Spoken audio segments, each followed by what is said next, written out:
พี่ม่อนมาเสนอหน้าอะไรก่อนเนี่ยเบ้อจอมเสนอหน้าดินี่พูนเบ้อจอมเสนอหน้าพูนโอ้ยจะมันดีใจอีหยังกระดอกกระเดียมาเสนอหน้าอีหยังก้อนบัดนี่เพิ่นสิไปไสละแล่นออกหน้าเพิ่นเนาะจักสิไปไส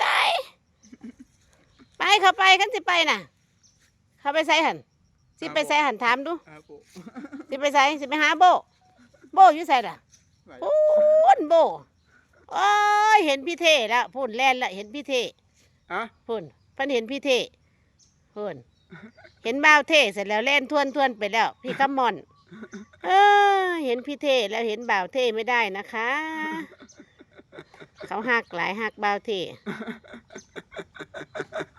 ไปแล้วรอดหัวเขาไปหากันแล้วบาดนี้